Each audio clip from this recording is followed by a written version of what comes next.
program on this episode to share what is undoubtedly one of Australia's most remarkable self-made business success stories is Trevor Lee, Principal and Founder of Australian Country Choice Group. Trevor, welcome to the program, and I appreciate the opportunity to share what I said is an incredible business success story. Give us some colour to start, if you could, around the Lee Families Association here in Queensland and in particular to business, which I believe dates back to your grandfather, Henry Lee.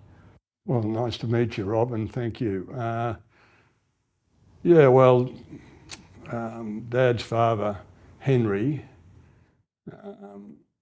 was, I believe in about 1920, started a very small earth-moving business.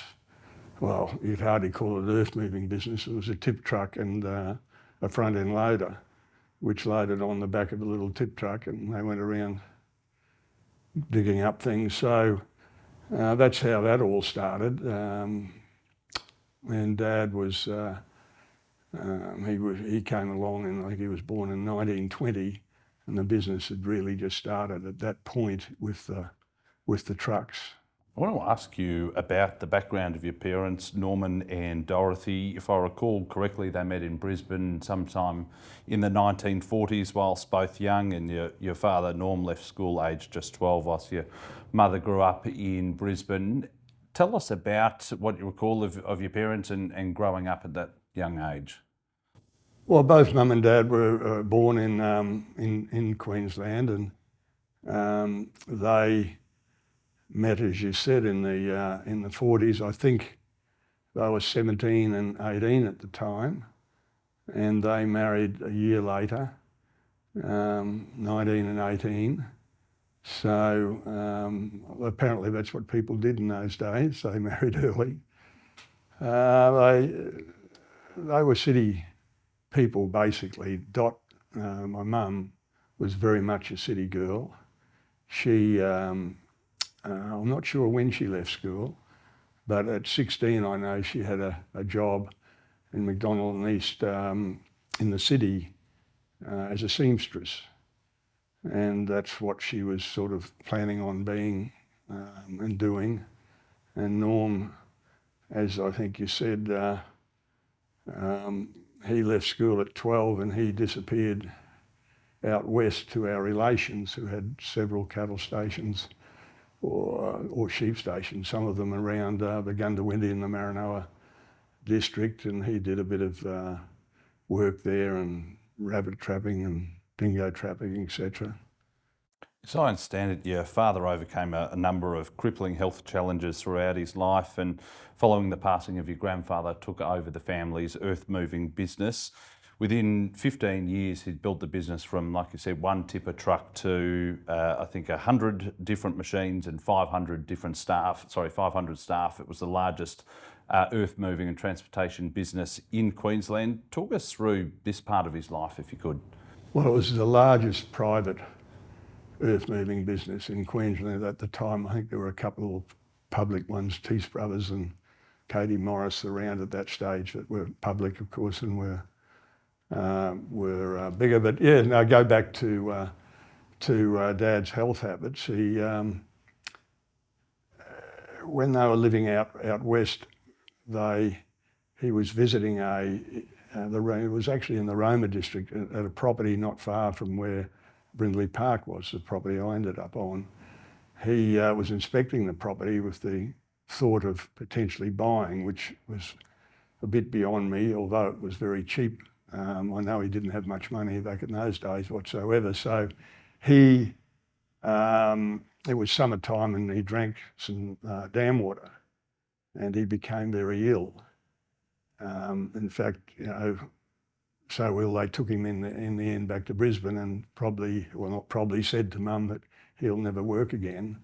He's got kidney failure big time and other issues. And Mum said, well, and Mum was quite a character because she, before a time, was into the naturopathic way of living, and she did the yoga, which at the time at that stage was, I think it was called the League of Health, where a whole lot of women got together and did all the yogaing stuff. So Mum was into that naturopathic way, and she just said, well, no, I know a few naturopathic doctors will cure this man. Anyway, she did, on a poor diet. Took it over 12 months, and Norm was back at work again. I might say that through Norm's career, he suffered a brain hemorrhage, which he was not meant to recover from. Dot was responsible for his recovery there. He had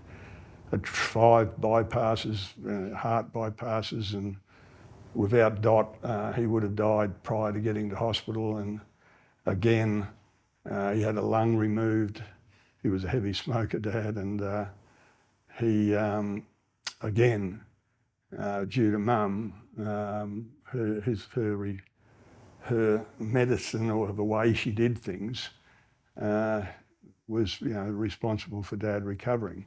But as for the business, yes, no, he started that after he had the drinking the dirty dam water thing. After recovering, he went to work with his father, Henry, and they started to expand the single truck and front end loader, and of course it did grow to what you said, 100 earth, a Caterpillar earth. He wouldn't buy anything else but a Cat, and he had a brain hemorrhage then at 43 and was meant to have passed away if Mum hadn't have insisted they take him straight into the operating theatre. He would have died because the aneurysm burst on the way down to the operating theatre. So that prompted the sale of the business, and that's why the business ended up getting sold. And when it did, Katie Morris actually bought them out. For context, as the business began to build scale, I read that your parents began to start their own family with your sister Diane, born in 1947, followed by yourself in 1949. Give us a sense, if you could, as to this early part of your life, growing up in the family's home in Fairfield, and the influence of your parents and what they instilled in you. Fairfield, or Yeronga, and Fairfield Road in those days is nothing like it is today, I can tell you that. 70 years ago, it was it was just like a little city, like a little country town area. There were parks, and the main road, Fairfield Road, was not 100% bitumened. It was bitumened, but some of it was narrow roads. But anyway, no, I only remember those times as sort of happy times. That said, it was always a case that we never really saw much of Norm. And we never thought that unusual, because Norm was always working. Dot looked after us, and Dot did all the bookkeeping for the business as well in those early days. But from everything I remember of my youth back at Fairfield were happy days. You attended Yeronga State School until grade 3 or so, and then later transferred to the Church of England Grammar School, also known as Churchies, in East Brisbane. It's said that you had the talent if you wanted to apply yourself, but you didn't find academic or some sporting pursuits particularly interesting. I think you did really enjoy sailing from a young age, though. Take us inside your sort of school life. Like I said, you didn't find the academic side of school very enjoyable, but you did like some aspects of sport, and you also had a stint in the Army Cadets as well whilst at school. Tell us about that. Well, Rob, Churchie in those days was, I think it was about 50 acres, the school itself, and had the wandering creek going around it. There were dairy cows running there. There were fish in the creek that we used to go fishing at lunchtime and all of that sort of thing. Churchie was a very different school. We used to swim in the creek, and they had a pocket swim where you swam in the creek. Today you're not allowed to go in the creek, but so no, Churchie was a very different ball game to what it was or it is today. So I suppose I just couldn't see much point in a lot of doing physics and a lot of the things that I was being taught at school, and to my detriment, I would say, I never got the best out of school. I actually couldn't wait to leave, and I participated in sports that weren't really involved with the school, so as in the sailing and surfing and other stuff. So with a guilty conscience, I say that it was probably my fault and I didn't get the best out of the school. I did send our children there and their children are going there, so. Now, following graduation, as I understand it, you travelled to Europe and later to the US before enrolling in a commerce degree at the University of Queensland. I think I read correctly, and correct me if I'm wrong here, but that you struggled somewhat with purpose and hence your father sent you off to work on cattle stations. Tell us about that experience. I thought my life would end up surfing. I was a member of the Gordon and Smith surf team and did demonstration and surfing, and I was a nose riding specialist. They gave me 2 surfboards a year and a shirt to wear, and I thought that was just where life would end or start and finish. So I went to uni reluctantly because I didn't know what else to do, and I didn't attend. I just went surfing, and at the end of the 12 months when all the exams were, I didn't really attend them either. And of course, Mum and Dad took that as, rightly so, as an indication that I needed some direction. And they certainly gave me that direction, and that was, you're going out west to straighten yourself out a bit. And that's how I ended up going out west, yeah. And it was a tough 13 or so months, I read. What were your first impressions of being in such isolated cattle country in Queensland, places like Roma and Injune? Apart from the manager of Westgrove, his name was Max Hutton, and he had the nickname of Maxie the Taxi, because anyone, particularly city boys who arrived out there, he took umbrage at that, and particularly a city boy who was given the job by the owner, who was Ken Tompkins, a friend of Dad's. So I had a fairly rough start to it, but I was taken under the wing of the head stockman. It was the 2IC of the place. It was a 300,000 acre cattle station. And I quickly fell in love with what I was doing. With the help of the head stockman, I found that it was exactly what I enjoyed: the outdoors. The hard work was interesting work, the discipline of it all, and the desire to get jobs done, and the whole thing. I thought, well, you know, I could maybe spend some time out here. By 1970 or thereabouts, and following an apprenticeship spent working across several cattle properties, your father offered you the opportunity of becoming caretaker manager of Brindley Park, a property that he'd purchased a year earlier, 13,000 acre parcel of undeveloped land. You're only, I think, 20 or 21 or so by this stage. Give us an idea as to how difficult it was managing a property of that scale and having sort of direct reports coming to you who were double your age and had been on the land for 2, 3+ decades. Rob, I was actually 19, just about to turn 20 when Dad bought Brindley Park, and I reluctantly had to take over the management while he was trying to find a replacement manager for the manager who originally was employed for the job, who didn't work out. So I reluctantly took over that job. At that point, there were 12 people working on the property, and Dad, with his earth moving and tractor prowess, had loaded the place up with dozers and so forth. So it was unlike any other place in the Roma district. The property was being fully developed as quickly as possible, which to my knowledge had never happened. It was a standing block of brigalow and 300 or 400 acres cleared out of the 13,000.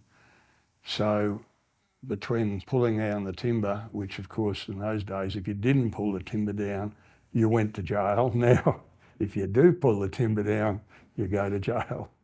So it was certainly very different. But yes, I mean, there were those who didn't want to really take any notice of what I had to say, and then there were those who did, and I quickly worked out that you needed to have good people around you, people you could trust, and people who were capable, because I really wasn't. As much as I was doing the best I could, the bottom line was I had had a year and a half in the bush and I didn't know much. So the help I got from some of those staff members and from a couple of the neighbours,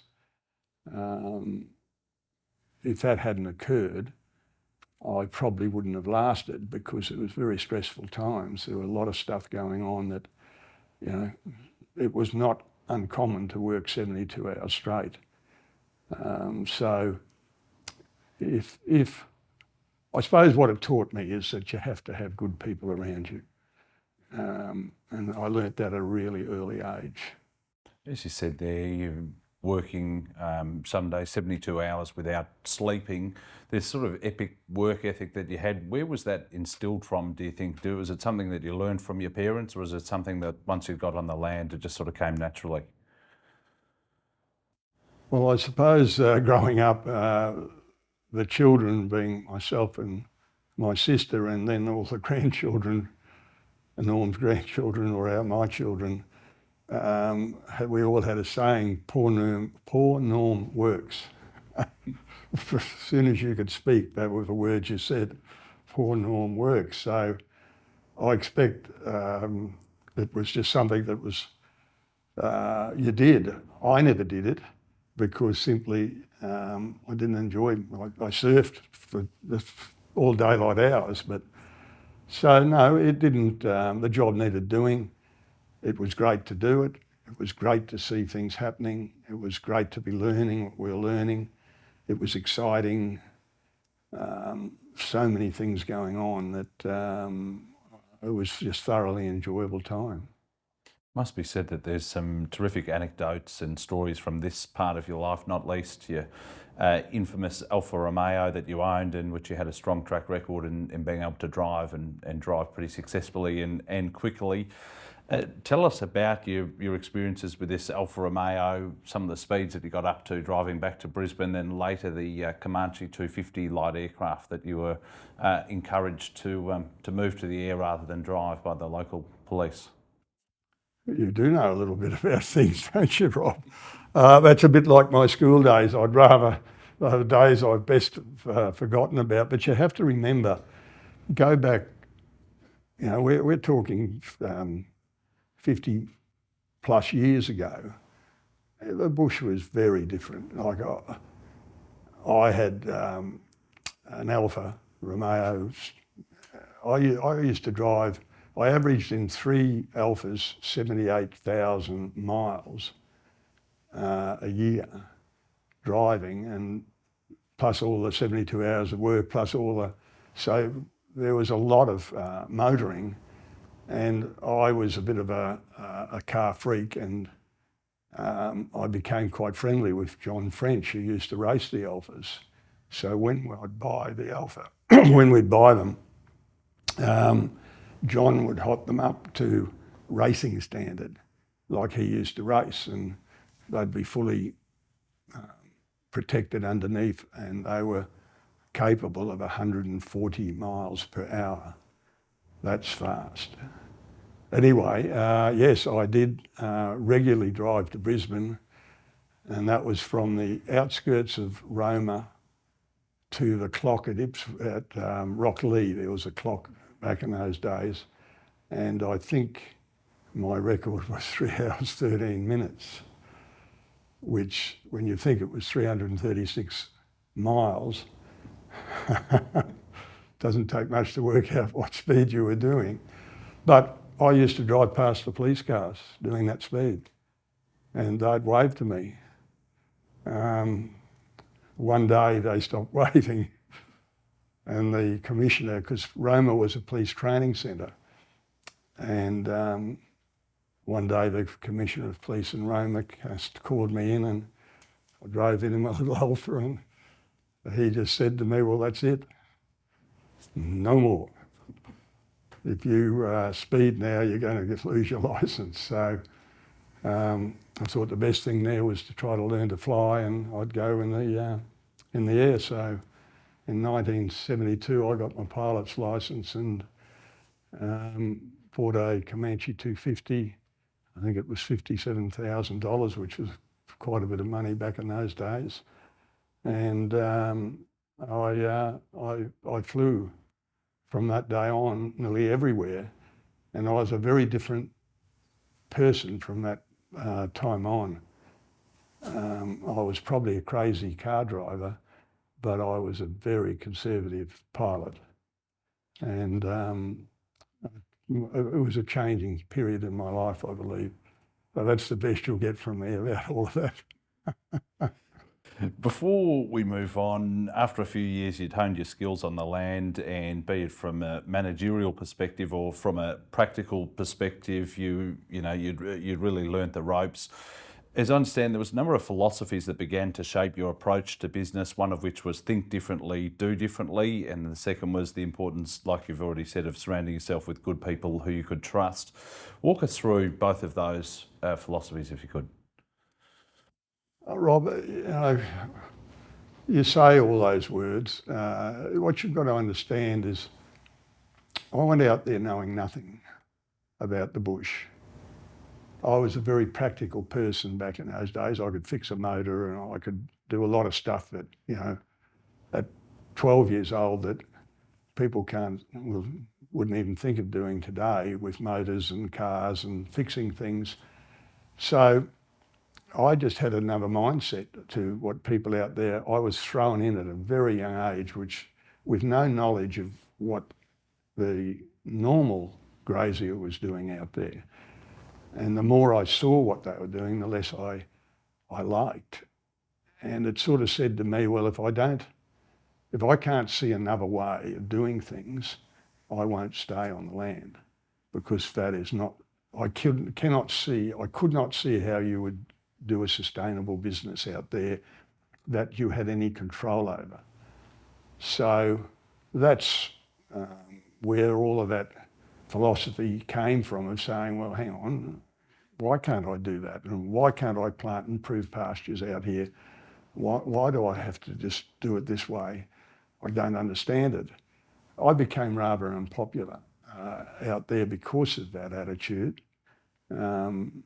People saw me as being very, very different. I suppose I was different. I came from a surfing background, so I had longer blonde hair and so forth, and I drove an Alfa, and then I was flying a plane and so forth. So people maybe saw me as different, but I was different. I did things differently. We've explored the early aspects to your life. I thought we'd now begin to unpack the evolution of your business career. Firstly, by the early 1970s or so, you travelled to the US on a research tour, and you found quite a lot whilst there, and not least of which was the large-scale cattle feedlot companies that you saw operating in a place called Fat City in California. Tell us about what you saw, what prompted the trip, and then what you saw when you got to California. Yeah, well, that's you're probably now into the whole change of thinking. I did a lot of reading. I did a trip when I left school with a guy. Before I went to uni, as soon as school finished, we took off overseas and we went through Europe and America. And I remember going, I didn't like Europe at all. It was crowded and you queued, and everything was dreadful for me. I couldn't wait to get out of the place. That's changed over years, but back then I couldn't wait to leave. I loved America. I got over there and just, wow, how do these guys do things over here? The houses were big, the hotel rooms were big, everything was big. I reckon Europe was small. So I read everything I could, and the US was a big beef producer. And they had the reputation as the best. So I did all of the reading I could, and obviously feedlotting came up, and no one that I knew of in Australia was feedlotting. And of course, when you look back, and the reason I thought, well, the bush is maybe not for me, is you couldn't see how you could control the weather.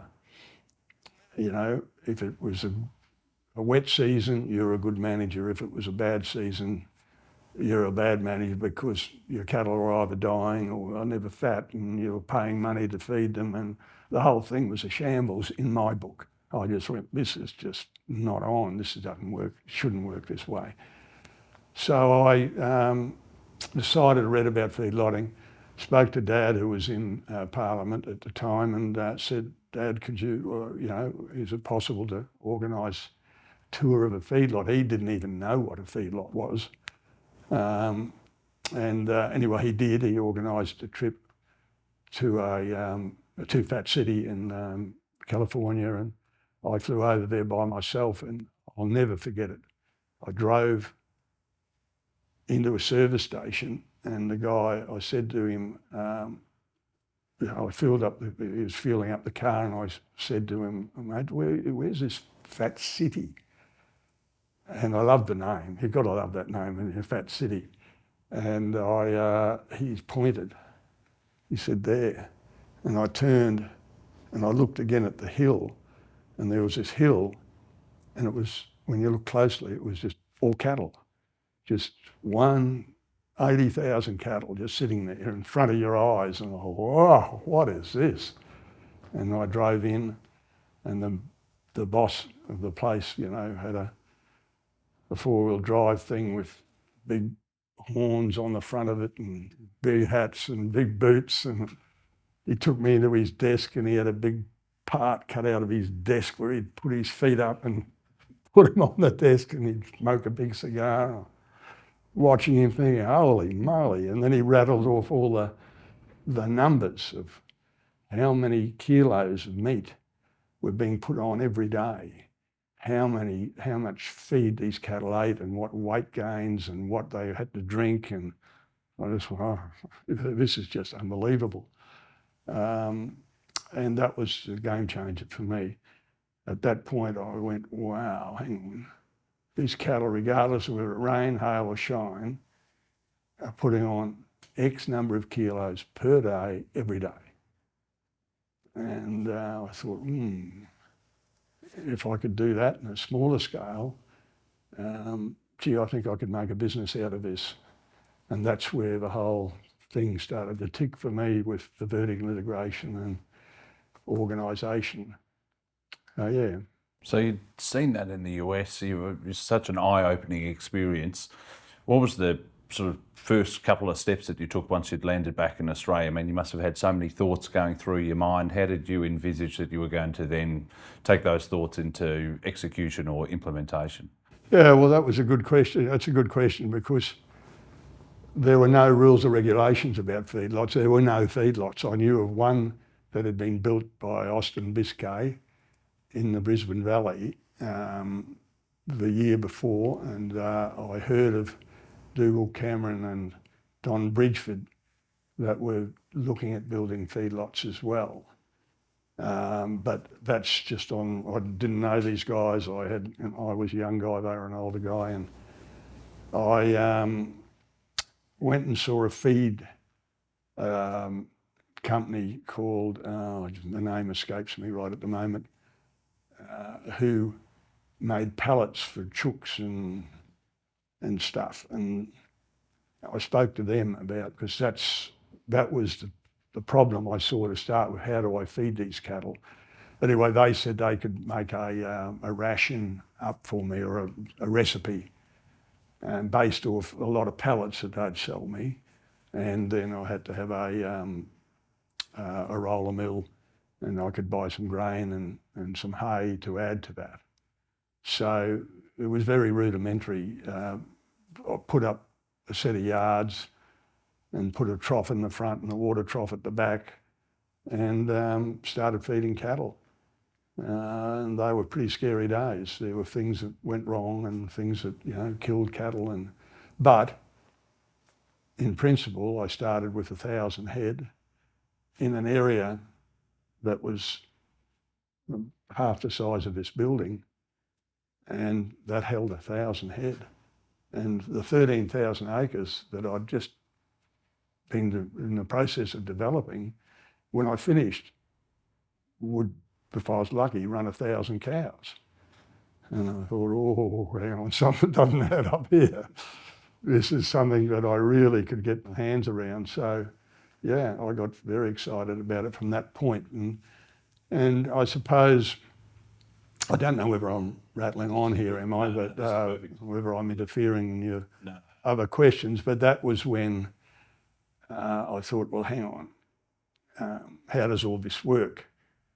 And I suppose that's where I sat down, I worked out a base business plan and just said, right, I need a kit. It pointed that all I needed, I could do everything needed, but I needed a customer. And I expect that was the biggest difference. It doesn't sound revolutionary, does it? But back 50 years ago, you didn't have customers for selling your meat. You had a sale yard that you put your cattle in and someone bought them, and what happened after that, who knew?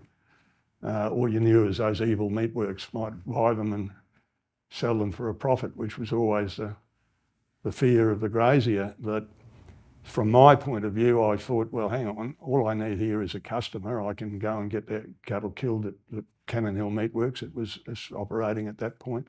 You reference a business plan there. I want to ask you about your study of the market dynamics. You obviously could see the model working in a practical sense, but then, as you said, you went back and you studied the market dynamics in greater detail. Tell us about what you saw in terms of, okay, you knew that you needed to have a customer or a consumer, but how did you work out the sort of supply side and demand side dynamics to that? Well, Rob, the uniqueness of the Australian cattle industry, or the weakness, as I'd call it, not a uniqueness, is that, you know, 70%, even back in those days, 70% of the cattle that Australia produces are exported. Where when I was in America, I think it was 1.5%. They consume all the meat they eat. Australia doesn't. And that's a fundamental weakness in the industry, because, you know, it's heavily dependent on export. So I looked at that as a young person, I think I was 22 or something, and said, well, hang on, what the heck do I know about export? You know, that involves the exchange rates and involves so many things that I had no comprehension of. And so that was a pivotal moment. I said, okay, I need to find a domestic customer, because the other 30% of the meat goes to, obviously, the domestic industry. And I then became aware, which everyone knows these days, but hang on, there were these superpowers out there, you know, Coles and Woolworths, that had such a stranglehold they were developing on the meat business. And there were the butchers as well. So there was Coles, Woolworths and the butchers. They were the domestic market. The butchers, you know, one shop might buy one beast a week or two or three, and a really big butcher shop might buy 12 a week. And, you know, I thought that's a bit hard to service. And then I, through research, found out that Coles and Woolworths back in those days were potentially using 4,000 or 5,000 cattle a week, and the equivalent thereof. And that sort of had me thinking, well, I'd better find a Coles and a Woolworths.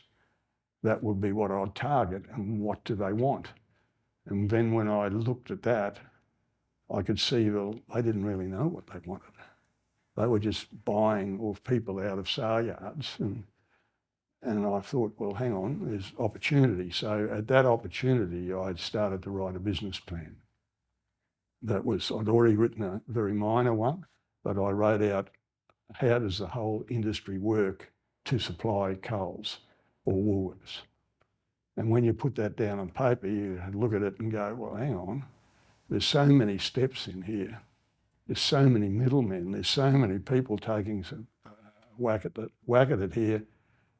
Surely I can cut a lot of that out and hang on, things could work. I've just got to get to somebody.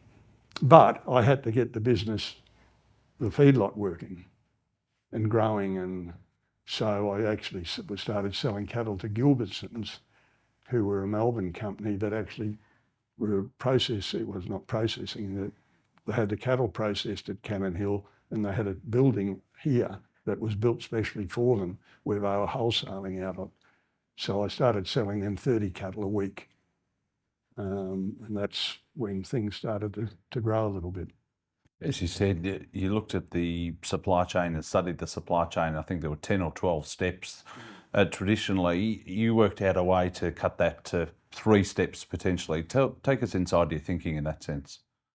Well, if you look at it, how does it all work? There's breeding property that breeds cattle, and then the cattle go to a sale yard.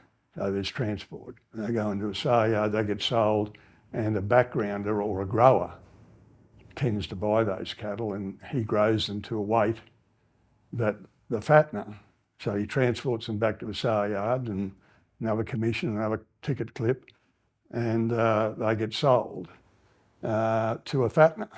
And the fattener fattens them, and then he trucks them off to the sale yard again, and they get sold to a meatworks. And the meatworks processes them and then sells them on or value adds them or whatever to a value add factory or to Coles or Woolworths or export. So there are all these steps and transport steps. And I just looked at it and said, well, hang on, there's 10 or so steps here.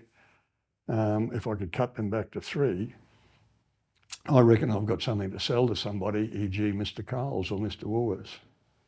And give us a sense of those early conversations with the Coles or Woolworths. You knew what you wanted to do, you knew how to do it, but how'd you take the next step and convince them? I didn't know how to do that. That was a real problem. And I had to go through a lot of pain to solve that problem. And the pain was that I was selling into the excess cattle then that Gilbertsons didn't want.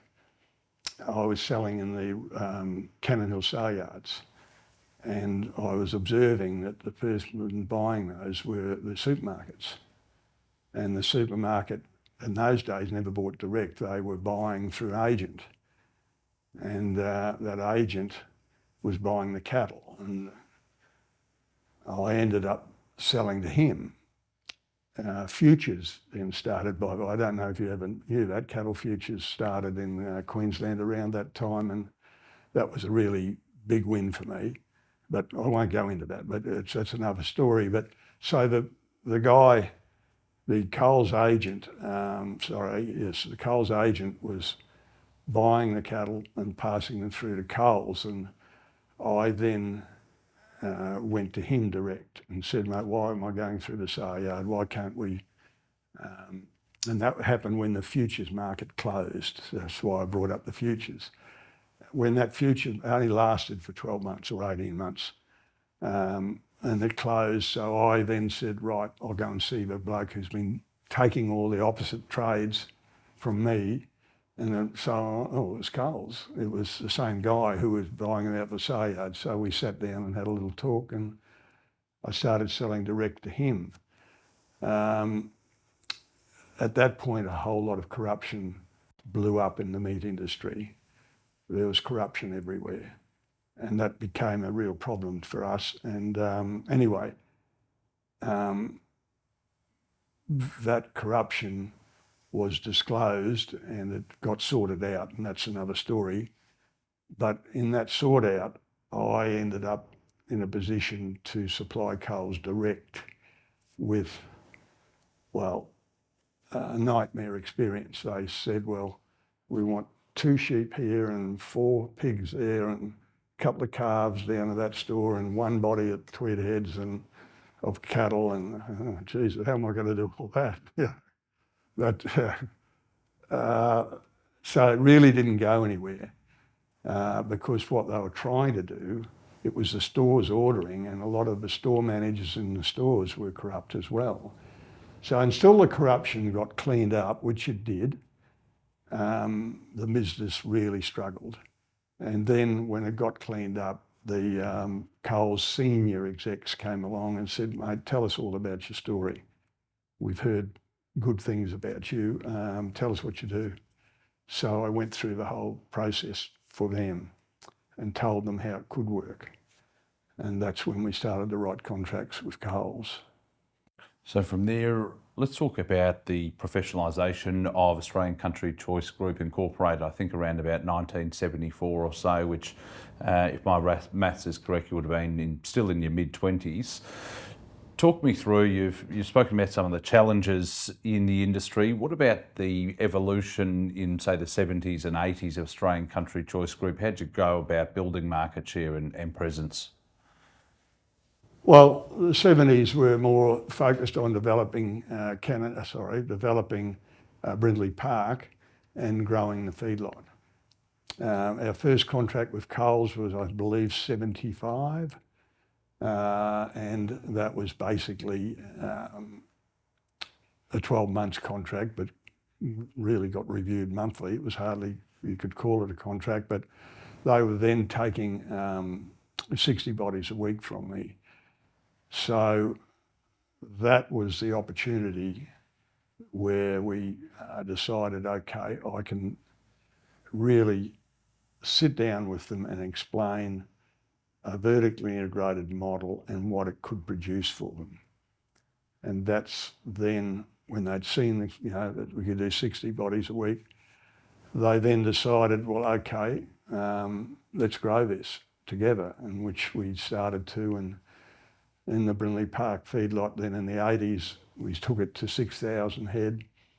I'd bought another cattle station at that point.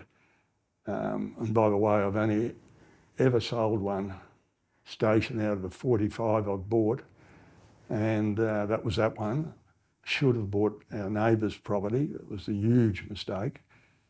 Dad told me I'd made a mistake, but anyway, I bought it for $28 an acre and sold it about, I think it was 14 months later for $35 an acre. So I didn't think it was too bad a mistake, because that gave me personally, the first bit of cash to do something with. And I really, and through the 80s, because of, no one else had feedlots. No one else was supplying direct to Coles. So I had this real opportunity that no one else really had, because if you had a feedlot, you could take higher risk, because if it didn't rain, you put them in the feedlot and you'd fatten them regardless. Whereas you were always taking the punt that it was going to rain next month, so you could fatten your cattle. I wasn't taking that punt. So people looked at me very differently. God, he must be crazy. Why is he doing that? Why is he buying these cattle? Doesn't everyone know it's a drought?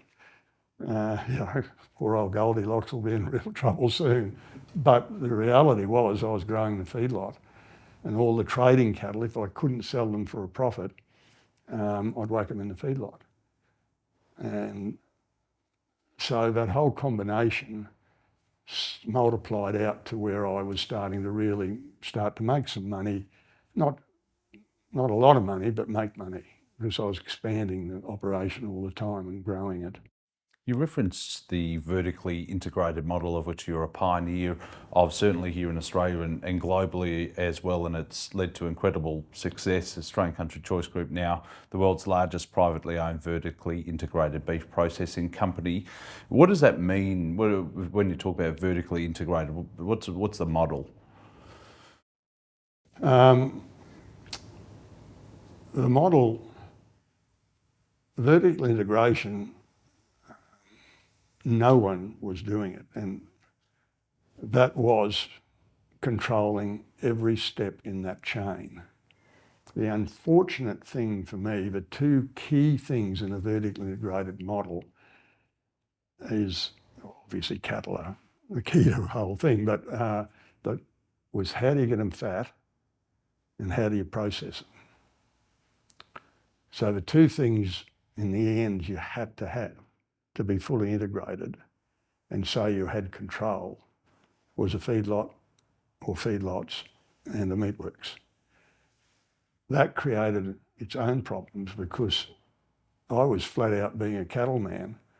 You know, I knew nothing when I was 20 and I'm now 30 and I'm meant to know everything about the whole industry as a cattleman, but hang on, now I have to be a meat man as well. I've suddenly got to understand what happens when you're involved in a meatworks. And so that vertically integrated model, you know, we did our research, or I did my research, and I found that if you owned the breeding property back in those days, cattle were worth 90 cents a kilo, maybe $1.10 if you were lucky. All the research I did and knew from my own experience, because I was running a breeding herd on Brindley Park, was it was costing me $1 a kilo, at least, to breed the calf. So I thought, no, I'm not going to grow that side of my business anymore. But there was good money in the growing side of buying that calf, or for a bloke who was making no money, the breeder, growing that calf and then feedlotting it. So I worked out which steps were making the money, because at that point I was trying to get to a fully vertically integrated, but which were the steps that were making money at that point. So as you became fully vertically integrated, you got to the point where there was nearly always one or two steps losing money and the others were making money. But so the whole issue sort of sorted itself out, but you had to get in control of the whole lot, or otherwise you could get yourself into a lot of trouble. I read that you had a relentless focus on two aspects of business. One was never not supply, and the other was never be too dear. Walk us through where those ideas came from, and then how you were able to follow them through in the business. Well, the never not too dear was Coles. There was a man by the name of Peter Merritt who was a great advocate of ours, and he used to sit me down regularly and say, Trevor, I'm telling you, the average Australian only earns $28,000 a year, and you want to sell them expensive meat. You are stupid. You cannot do that. It's got to be cheap. Oh, okay, Peter. So you don't want really expensive, you don't want black Angus, or you don't, no, I want cheap meat, Trevor. $28,000, remember. I got that lecture. So yes, that's where never too dear came from, because he loved it. It was on the back of our hats, and anyone who worked for ACC had to wear a hat or a cap. And never not supply, I learnt that very quickly, because I learned also the customer's always right, but the supermarkets and any business had to, you can't tell them you're going to give them 500 cattle a week and then one week say, look, I'm sorry, it just didn't happen.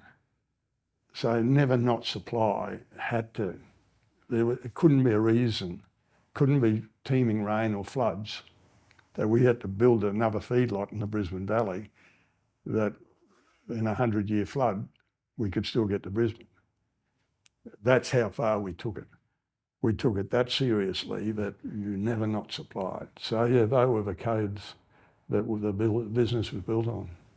I want to ask you a little bit more about the expansion. So as the Brindley Park facility grew, so too did ACC's operations throughout Queensland. You started to acquire and redevelop new assets. You borrowed to expand the operations and the scale of ACC. Give us some insight, if you could, as to some of the challenges in a general sense that you encountered along the way in expanding the business in those relatively early days. Rob, are you talking in the 80s, 90s here? Yeah, well, once Coles fell in love with the concept, and I had the selling of that was endless, and it was always with the supermarket. You know, the CEOs are changing, and so on. The meat managers are changing. You can never stop selling to them. You've got to be in front of them. You've got to be explaining to them how it works. You've got to be listening to them. So in the 80s and 90s, then we were expanding rapidly to meet Coles's demand, and the only way that could happen is me explaining to Coles and to the chairman and to the CEO that, look, this is how it works. If I breed a calf for you, that's a year. And then if I do this, so you won't get it for 2.5 years.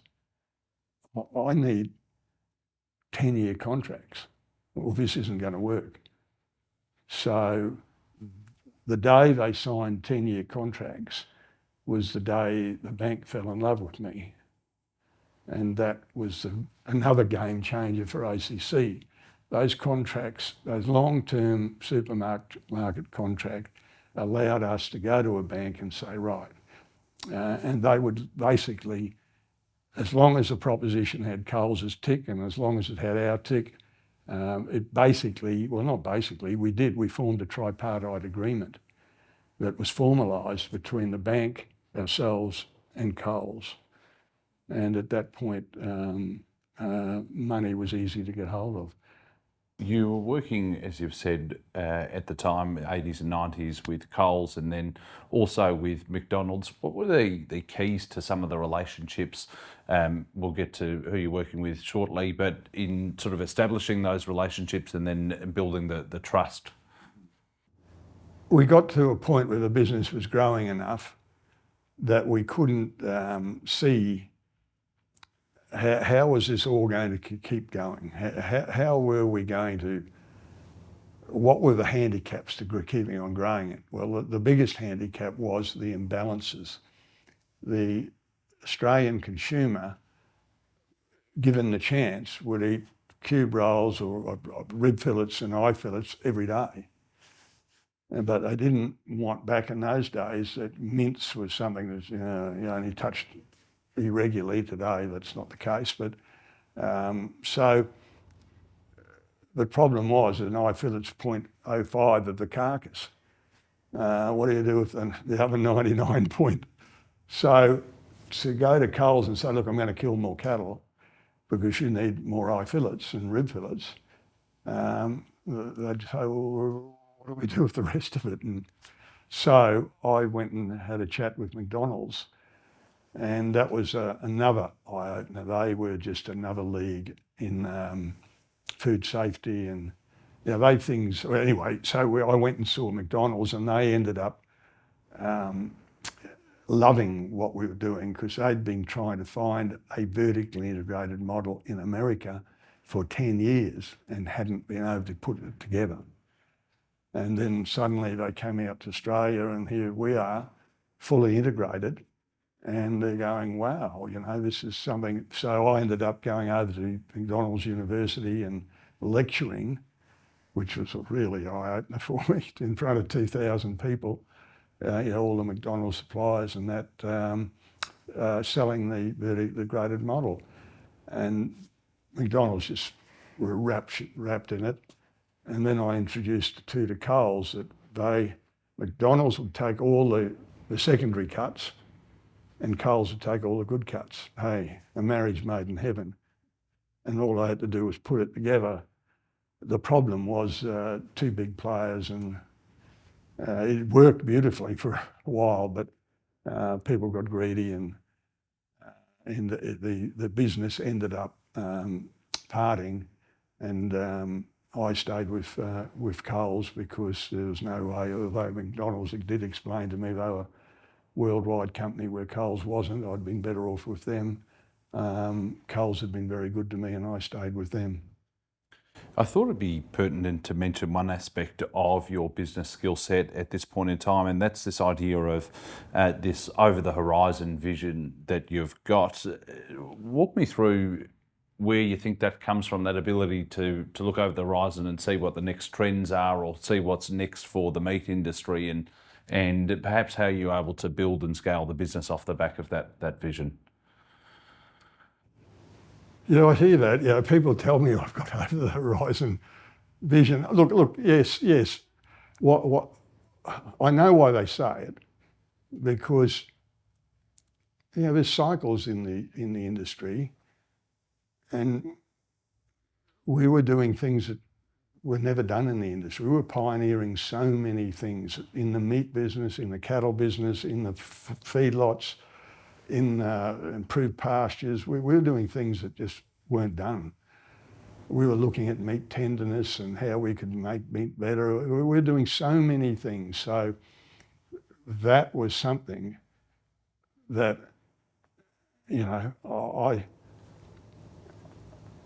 as soon as the planets aligned, like when things like cattle prices were low, interest rates were low, land prices were high, I worked out very quickly, you go and buy then.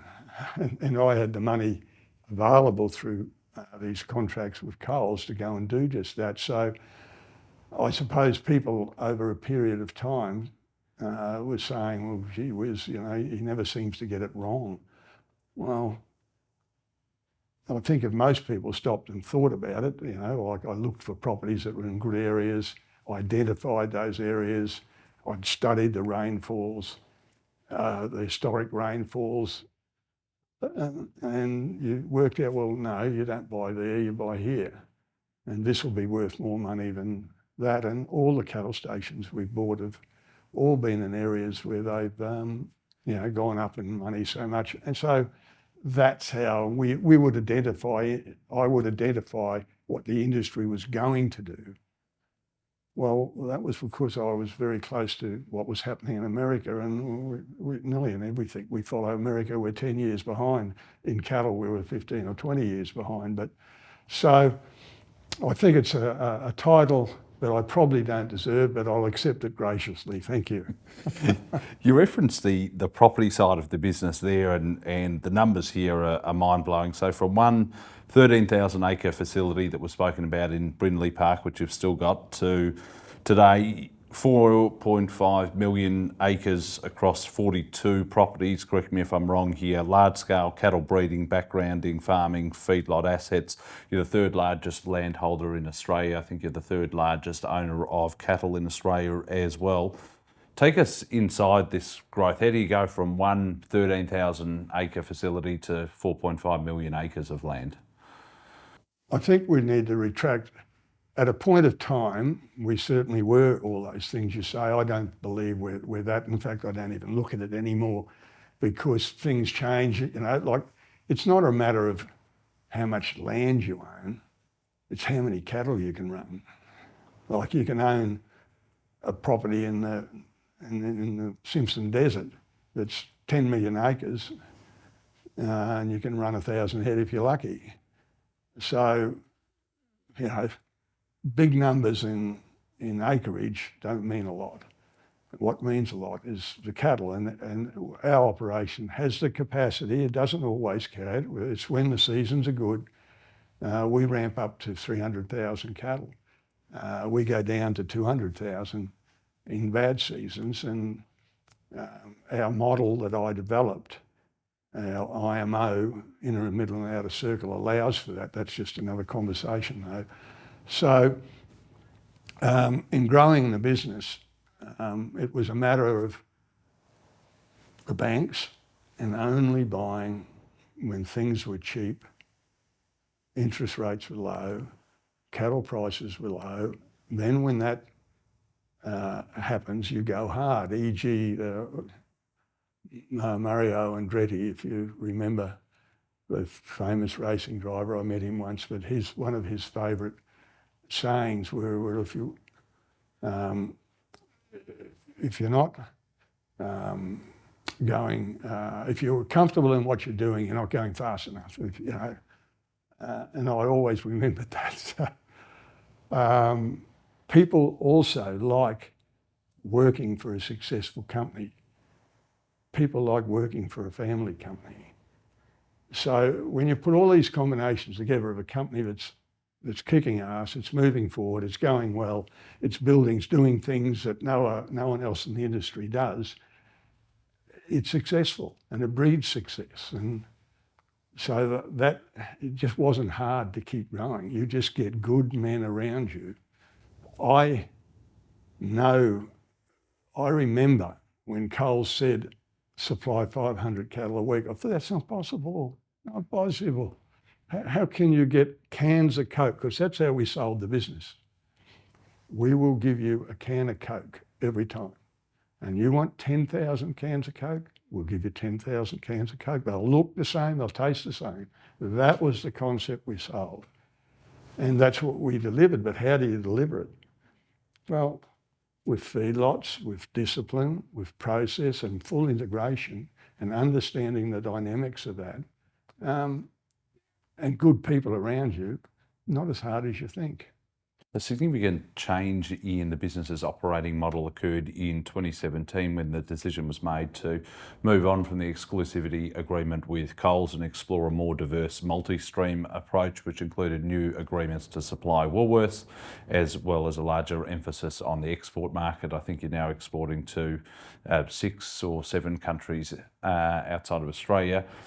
There was a focus, as you said, on sort of 70-30 local v export, whereas now it seems to be closer to 50-50. How did you go about changing, or let me take a step back, how significant was this change in the business's operating model, and then how did you ensure that the business was going to continue to be successful despite the change?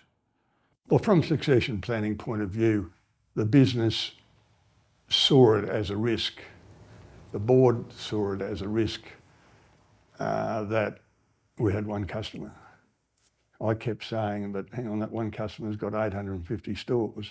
That's 850 customers. If I had to have 850 butcher shops, you'd probably think I was mad. But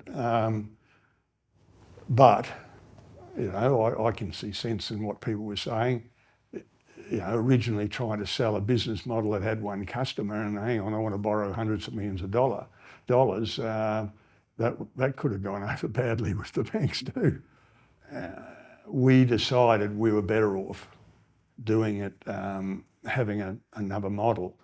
We've had discussions with Coles about that we would keep a dedicated facility for them, but we wanted to move on. There were disagreements about all of that, and that's another story. But so we decided that we'd track the business where we would have a certain amount of domestic, 30% domestic, 30% export, and 30% of other people's cattle coming in to be processed. So we were throwing a lot of business plans up in the air to how the company would be best served, and that was a family board discussion, and the board, the ACC board discussion came to the conclusion on what we should do.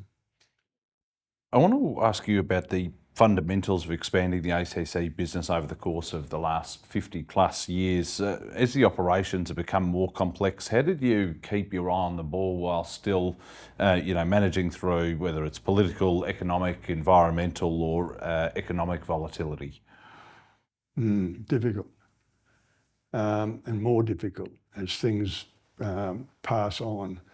The political scene 50 years ago, when there wasn't a mobile phone or there wasn't the internet and the issues that are running today for young people and just employing staff, the whole ball game's changed. It's a more difficult business to get your mind around. There will never be another ACC. You will never be able to build from nothing as we did. Again, because just the whole dynamics have changed, and yes, it is difficult. The political will. When we started this journey here at Cannon Hill in 99 and 2000, we had a Labor government that begged us to do things. Well, they'd probably rather close us today. So yes, it's all a very different ballgame. You've got to be a lot more careful. Reflecting on the journey from a 3-person operation in the 70s to today, where you've got, I think, 1,500 or so personnel across 42 properties, I think I saw a stat 30% or more of the team have been involved in the business for at least 10 years or longer. What have been the key ingredients to the incredible success and growth of ACC? Well, I think I mentioned it before. The bottom line to that is that people do like working for a private company, given a choice. People like working for a company that's successful. People like working for a company that's growing. People like working for success, with success. And we're a very inclusive company. I listen to everyone. I'll listen to anyone. I don't need to be the one talking. I'll do the listening. In the end, I'll make the decision. And people like that. They like to be heard. They like to see the boss doing what they do. And that's what we do, and that's what the kids do. That's what I do, you know. So to me, that recipe's pretty easy. The day we're not that successful, it might be different. A few more questions just to close out our discussion. I want to unpack some more macro elements of ACC, of the industry, and your success in life as well. Let's talk about the role of technology and data. What has been the impact on the industry, and then how have you managed to adapt new technology in the operations at ACC? We did a lot of pioneering, and pioneering gets, pioneers get arrows in the back and they get killed mostly. We've managed not to be killed, and we've managed to do a lot of pioneering and be very successful in it. But the reason that is that you've got to, information is king, and if you can't get your information in anything, I imagine, but certainly in our business, where there's so much time lag between when you produce something to try to change it, if you're not getting daily information fed to you, you can get into trouble very quickly. Conversely, if you can get that right, you can be like ACC, you can get success. We are successful because we make sure our data is accurate. We make sure you can collect so much data, but trying to sort it through and put it together and mean anything that took us years. You know, we'd have reams of data, but you never used it. Once we got to a point where you could use the information that was available to us and keep that going and keep upgrading your facility, keep upgrading once you had the money to do that, all of those questions get answered.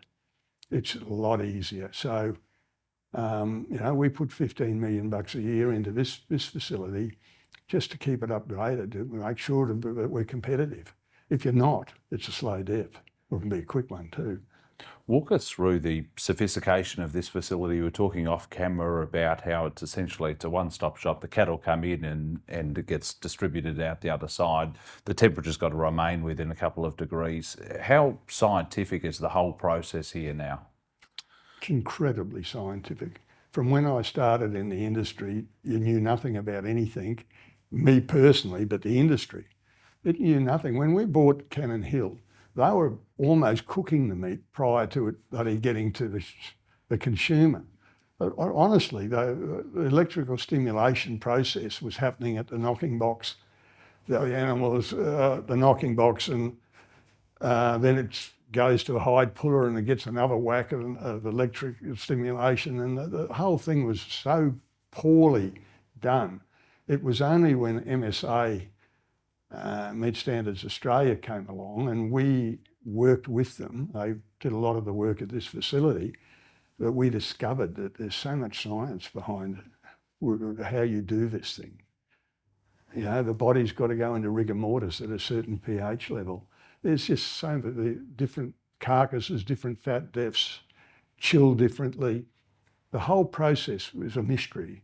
It's no longer a mystery, and that's why you as a consumer rarely buy a bad steak now. If you're buying a bad steak, you really should change where you're buying it, because it's somebody who's not taking any notice of how things should be done. it's a totally different industry. And if we could only get a bit more automation into it, as the pig boys do and the chicken, you know, sheep, they're all small animals that are similar size. Like, we're processing right at this, today at lunchtime I was told, we were processing carcasses that weigh 550 kilos. Like a whole Coles or Woolworths animal might weigh 250 kilos alive and full of feed in its stomach. Now we've got carcasses now tramping through this place at 550 kilos. So that's just a whole new bit of science that you've got to chill it differently, handle it differently. It's a very scientific industry now. What about then in terms of the changing nature of consumer preferences, be it increased awareness of the source and quality of meat that people are eating, you know, whether it's organic, whether it's got hormones, people are eating artificial meat these days. I don't know what your view is on that, but how have you observed this dynamic play out? Well, we were the largest supplier of organic meat in Australia for 15 years. And we started at 300 bodies a week, and when we finished at 15 years, it was still 300 bodies a week. So it didn't grow much at all. In fact, it didn't grow at all. Well, that's not true. It did grow slightly because there were other people coming into it and they were, you know, competing with us. What will I say about it?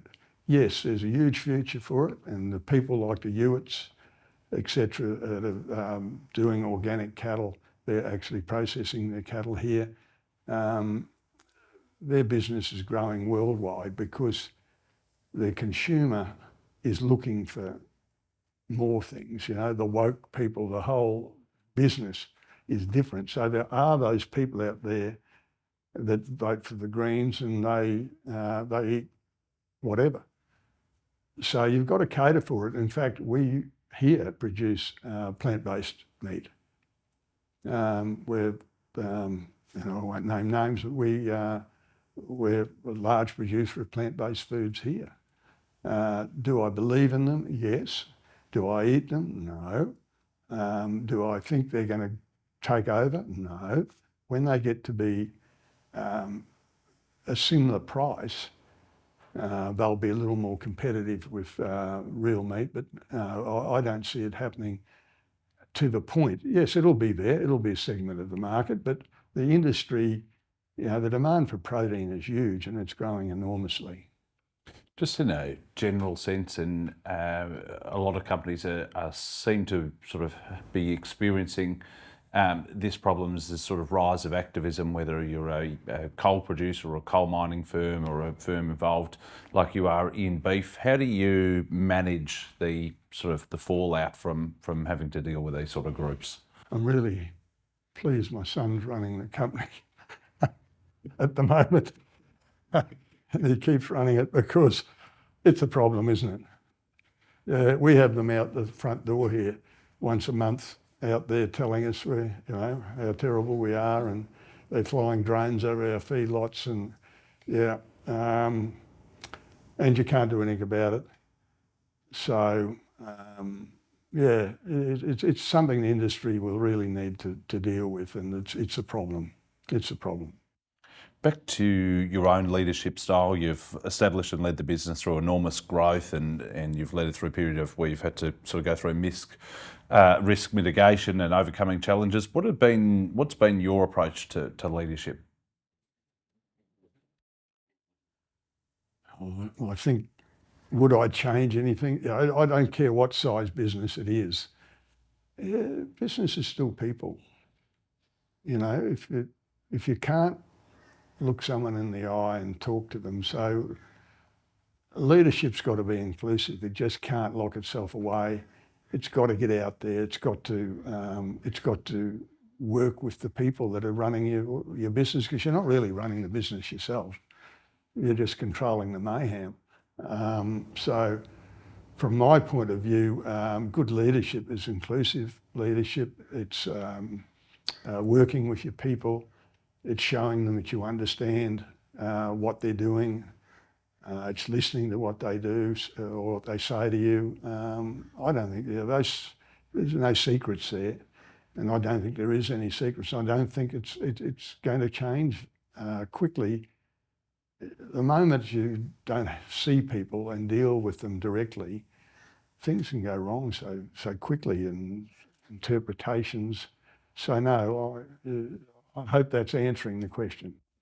What about then in terms of succession planning? You've previously said anyone who says succession planning isn't difficult hasn't done it properly. How have you managed it internally here at ACC? You've obviously got two sons involved in the business, which we'll speak about shortly, but how difficult has that been, and how have you been able to overcome that? Well, I don't think I have overcome it. It's one of the most difficult things Kerry and I, my wife and myself, have to deal with. She's never happy talking about succession.